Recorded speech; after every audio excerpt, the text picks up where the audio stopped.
तो एक बार फिर से आप तमाम न्यूज़ मॉनिटर के दोस्तों का, दर्शकों का स्वागत है, खैर मकदम है। आपको पता है सीजीएल पेपर लीक मामले में परत दर परत जो है वो कड़ी खुलती हुई नज़र आ रही है। कल भी एक खुलासा जो है तमाम अखबारों की सुर्खियाँ बना, जिसमें किस तरह से बातें सामने आई वो किसी से छिपी हुई नहीं हैं। अब जो खुलासा हुआ है उससे स्पष्ट हो गया है कि जो 28 जनवरी को सीजीएल यानी कंबाइंड ग्रेजुएट लेवल की परीक्षा जेएसएससी यानी झारखंड कर्मचारी चयन आयोग ने ली थी, उस पेपर लीक कांड का जो रोड मैप है, ये जो तैयारी है, वो यूपी के जेल में रची गई। जी हाँ, यूपी के झांसी जेल में जो है पेपर लीक की जो है रणनीति बनाई गई और उसमें यूपी, राजस्थान, बिहार, झारखंड के सिंडिकेट के लोग शामिल रहे हैं। खास करके कोचिंग संचालकों की भूमिका और भी संदिग्ध नजर आने लगी है।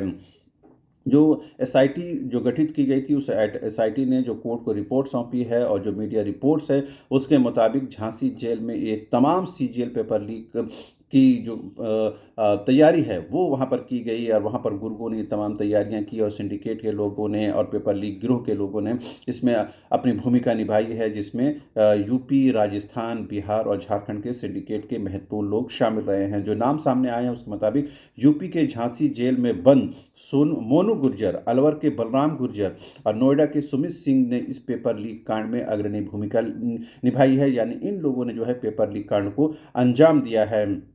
इसके साथ ही बिहार नालंदा के रहने वाले संजीव कुमार और पटना के अतुल वत्स ने भी झारखंड, बिहार और यूपी के कोचिंग संचालकों से और अभ्यर्थियों से संपर्क साधा और उनको 3 से 20 लाख रुपए में ये पेपर उनको उपलब्ध कराए गए। तो यानी ये जो झारखंड मुक्ति मोर्चा कहता है कि ये कोचिंग गैंग के लोग हैं, ये कोचिंग संचालक हैं जो पेपर लीक कांड में शामिल है। अब एसआईटी की रिपोर्ट भी स्पष्ट तौर पर ये कह रही है कि कोचिंग संचालकों को वो पेपर बेचे गए और कोचिंग संचालकों ने छात्रों को वो जो पेपर है वो अपने मुनाफे रख करके वो पेपर जो है उनको बेचे हैं। तो जाहिर सी बात है, कहीं ना कहीं कोचिंग संचालकों की भूमिका एक बार फिर से स्पष्ट हो गई है इस एसआईटी की रिपोर्ट में। साथ ही ये भी कहा गया है कि इस जो कांड में जो है झांसी के जो जेल में रची गई थी उसमें जो सिंडिकेट के लोग हैं वो महत्वपूर्ण भूमिका निभाए हैं, जिसमें कोचिंग संचालकों की भूमिका के बारे में जैसा कहा। साथ ही ये भी बताया गया है कि बिहार विधानसभा के जो मार्शल हैं रिजवान और उनके ससुर, यानी जो झारखंड विधानसभा में कार्यरत थे अवर सचिव के पद पर मोहम्मद शमीम, उनके 2 सुपुत्र और उनके दामाद के बारे में भी ये भूमिका है संदिग्ध पाई गई है। इन लोगों ने जो है जो छात्रों से संपर्क साधा और इन लोगों ने जो है जो पेपर है वो बेचे हैं और उसमें मोटी कमाई की है। साथ ही ये भी कहा गया है कि शमीम जो अवर सचिव थे झारखंड विधानसभा के, वो पुराने झारखंड पुराना जो हाईकोर्ट भवन है डोरंडा में स्थित है, वहाँ पर अभ्यर्थियों को वो बुलाता था और वहाँ पर वो डील करता था। ये कहीं ना कहीं स्पष्ट हो गया है कि इन लोगों की भूमिका संदिग्ध रही है और इन लोगों की भूमिका स्पष्ट तौर पर भी इस एसआईटी रिपोर्ट में सामने आ रही है। लेकिन बड़ा और अहम सवाल ये है कि जिन लोगों ने बड़े पैमाने पर पैसे दिए और पेपर खरीदा और बाद में ये पेपर लीक की बात सामने आई, तो उनको ये लगने लगा कि उनका पैसा जब डूब जाएगा, तो ये कहा जा रहा है एसआईटी रिपोर्ट में कि ऐसे कांड को सामने आने के बाद जालसाजों ने ही क्या किया कि जेएसएससी की वेबसाइट में उस पेपर लीक को जो तस्वीर थी उसको वो अपलोड कर दिया या फिर सोशल मीडिया में अपलोड कर दिया या फिर दूसरे प्लेटफॉर्म है ऑनलाइन डिजिटल प्लेटफॉर्म उसमें अपलोड कर दिया, ताकि ये परीक्षा किसी तरह से रद्द हो जाए और जिन लोगों का पैसा लिया गया है वो हो हंगामा ना करें। तो देखिए किस तरह से साजिश रची गई। पहले तो पेपर लीक कराया गया, उसमें अच्छी खासी रकम वसूली गई।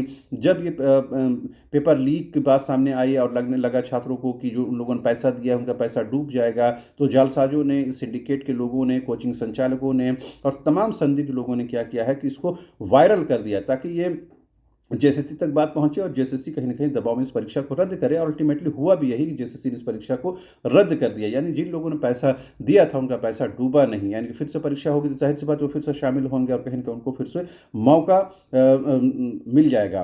खास बात यह भी है कि कहा यह गया कि नवादा के शिवनगर निवासी सत्येंद्र कुमार ने जो है ये बताया भी है कि जो क्वेश्चन पेपर है वो किस तरह से रटाया गया, किस तरह से बिहार छात्रों को बुलाया गया, झारखंड में पहले उनसे डील किया गया, बिहार पटना बुलाया गया, नालंदा बुलाया गया, अलग अलग स्थानों में बुला करके उनके बंद कमरों में क्वेश्चन पेपर जो है रटाए गए। तो ये आप देखिए किस तरह से ये सिंडिकेट है।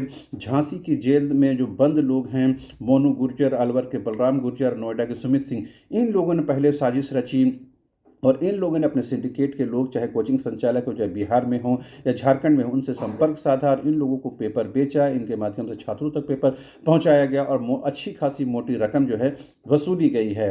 तो ये तो 28 जनवरी की परीक्षा के बारे में है, लेकिन जो 21 और 22 सितंबर को जो परीक्षा हुई उसमें भी कथित तौर पर धांधली की बात सामने आई है। लेकिन ये अभी इस आधिकारिक तौर पर, स्पष्ट तौर पर नहीं कहा जा रहा है, क्योंकि सीआईडी इस मामले की जांच कर रही है और सीआईडी जब इस रिपोर्ट को सौंपेगी उसके बाद ही इस बात को स्पष्ट तौर पर कुछ कहा जा सकता है।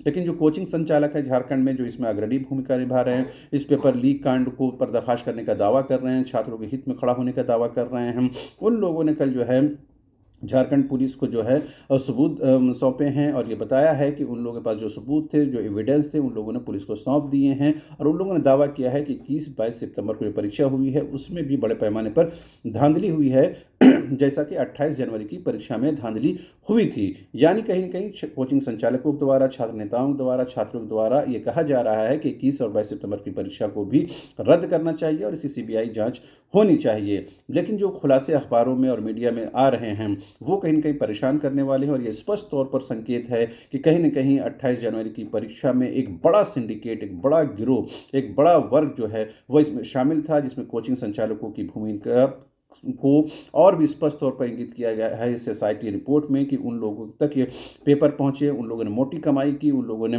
पेपर बेचे और इन लोगों ने छात्रों को मैनेज किया।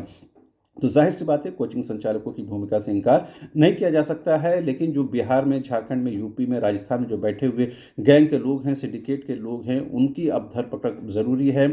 और जाहिर सी बात है कुछ गिरफ्तारियां तो हुई हैं, जैसा मैंने कहा कि बिहार झारखंड विधानसभा के अवर सचिव रहे शमीम और उनके 2 परिवारजनों की गिरफ्तारी हुई है। बिहार से कुछ गिरफ्तारियां हुई हैं, लेकिन और लोगों की गिरफ्तारी होनी ज़रूरी है ताकि और इस सिंडिकेट के बारे में पर्दाफाश हो सके। बहरहाल अब चूंकि 28 जनवरी की परीक्षा से ही कहीं न कहीं जोड़ करके 21 और 22 सितंबर की परीक्षा को देखा जा रहा है और ये कहा जा रहा है कि इसमें भी धांधली हुई है, लिहाजा इस परीक्षा को रद्द करना चाहिए।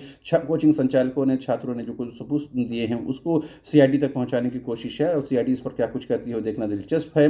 लेकिन एक बात तो साफ है कि इस पूरे प्रकरण में वो जो मेरिटोरियस छात्र हैं, वो जो मेहनती छात्र हैं, वो जो ईमानदार छात्र हैं, वो कहीं न कहीं पिस रहे हैं। उनकी आवाज़ उठाने वाला कोई नहीं है, उनकी बात कहने वाला कोई नहीं है। हम एक सिरे से ये कह देंगे इस परीक्षा को रद्द कर दे, ये भी नाइंसाफ़ी होगी, क्योंकि जो लोग ईमानदारी से परीक्षा दिए वो पास किए, उनका क्या कसूर है।